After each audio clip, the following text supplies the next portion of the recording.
رب نے اپنے حبیب کی ہر ادا کو باقی رکھنا ہے، زندہ رکھنا ہے، کتابوں میں بھی، سینے میں بھی، زندگیوں میں بھی۔ میرے نبی کا نسب مجھے بڑا یاد ہے، بلکہ میں نے یہ سنانا کیوں شروع کیا؟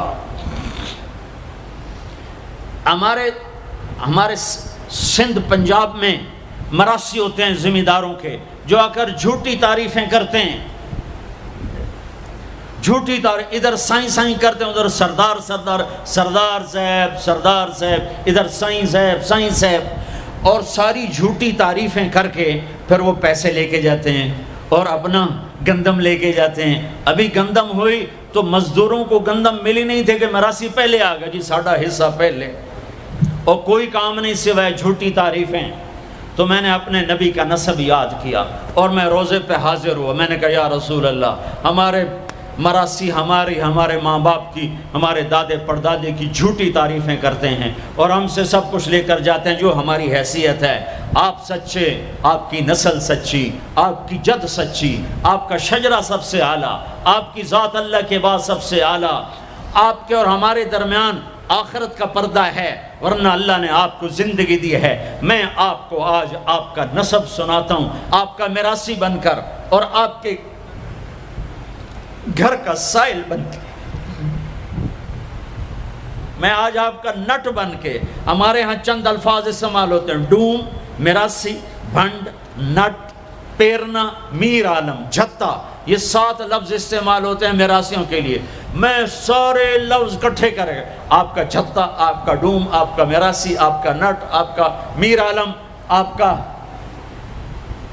کی تعریف کرنے، آپ کے پیو دادی کی تعریف کرنے آپ کے در پر حاضر، آپ کا پیرنا، یہ ہمارے ہاں 7 نام ہوتے ہیں۔ میں نے کہا الصلاۃ والسلام علیک یا رسول اللہ بن عبداللہ بن عبد المطلب بن ہاشم بن عبد مناف بن قصی بن کلاب بن مرہ بن کعب بن لوی بن غالب بن فہر بن مالک بن نضر بن کنانہ بن خزیمہ بن مدرکہ بن الیاس بن مدر بن نزار بن معد بن عدنان بن اود بن حمیسہ بن سلامان بن عوس بن بوز بن قموال بن ابی بن عوام بن ناشد بن حزا بن بلداس بن یدلاف بن طابخ بن جاحم بن ناحش بن ماخی بن عیفی بن عبقر بن عبید بن الدعاء بن حمدان بن سنبر بن یثربی بن یحزن بن یلحن بن ارعوا بن عیدی بن زیشان بن عیسر بن اقنات بن ایہام بن مقصر بن ناحد بن زارع بن سمی بن مزی بن عوض بن عرام بن قیدار بن اسماعیل بن ابراہیم بن آدر بن ناحور بن سروج بن رعوب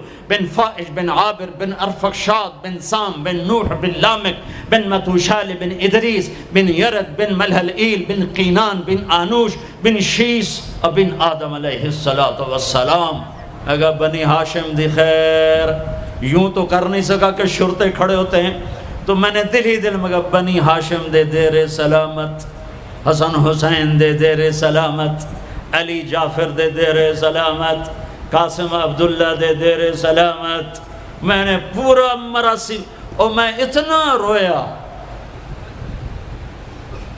کہ میرا رواں آنکھ بن گیا اور آنسو۔ یہ صبح کی بات، میں عصر پڑھ کے نکلا، نوجوان میرے پاس آیا، آپ طارق جمیل صاحب ہیں؟ جی۔ کیسے پہچانا تم نے؟ کہاں کے ہو؟ کہا میں ساؤتھ افریقہ کا ہوں۔ آپ کے ساتھ مجمع تھا، میں نے پوچھا یہ کون جا رہا ہے؟ انہوں نے کہا یہ پاکستان کے طارق جمیل صاحب ہے۔ کہا جی میں آج عصر کی نماز پڑھنے پہلے آ گیا، تو آ کے بیٹھا، مجھے بیٹھے بیٹھے نیند آ گئی، میں نے خواب میں اللہ کے نبی کی زیارت کیا، آپ نے فرمایا طارق جمیل کو میرا سلام پہنچا۔ میں نے کہا میرا سلام پہنچے گا، اسی میرا سی پکے ہو گئے۔ مجھے ان تقریروں پر تو کوئی امید نہیں ہے کہ میری بخشش ہوگی، چونکہ یہ مجموع کے سامنے بیٹھنا، اس کے بعد کوئی یہ دعویٰ نہیں کر سکتا کہ میں اللہ کے لیے بات کر رہا ہوں۔ اللہ کی قسم، میں آپ کے بارے میں قسم کھاتا ہوں کہ آپ سب اللہ کی رضا کے لیے آئے بیٹھے ہو، لیکن جو یہ یہاں بیٹھا ہوا ہے یہ قسم نہیں کھا سکتا کہ میں اللہ کے لیے کہہ رہا۔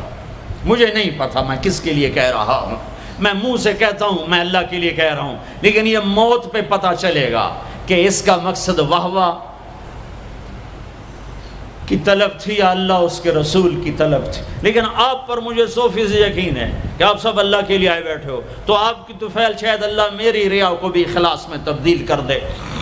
تو میرے یہ تصور میرے دل میں، اور میں ہر بیان میں اپنے نبی کا شجرہ بیان کرتا ہوں کہ ویسے بھی ہم لوگ اپنے نبی سے نا آشنا ہیں، ہمیں پتہ نہیں ہمارا نبی تھا کون، ہمارا نبی کیسا تھا، ان کی زندگی کیسی تھی، ان کے گھر کا کیسا تھا نظام، باہر کا کیسا، ہم جانتے نہیں۔ ہم سیکھو اپنے حبیب کی معاشرت سیکھو، تجارت سیکھو۔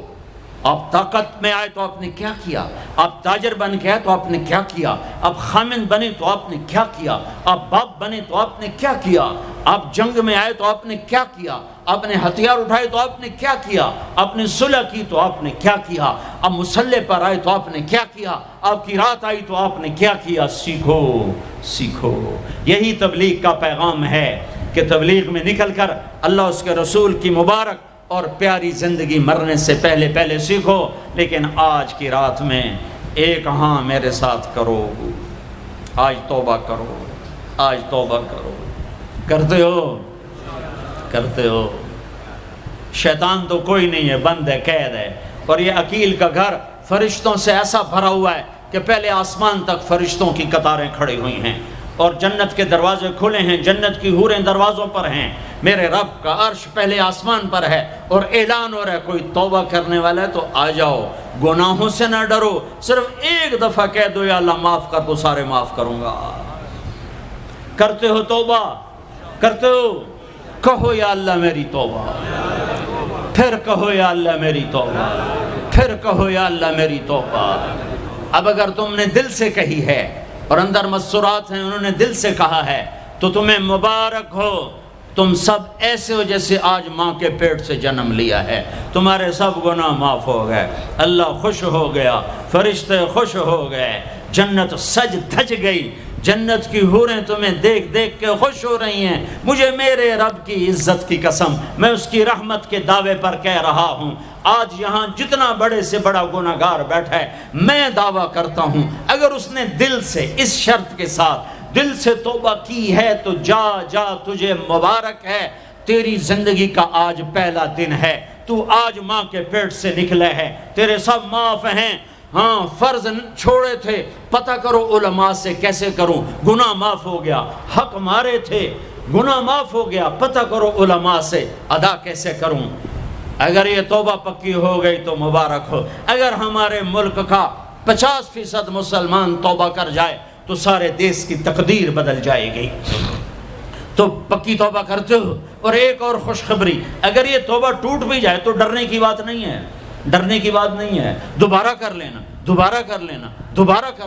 پورا رمضان پڑا ہے، پوری زندگی پڑی ہے۔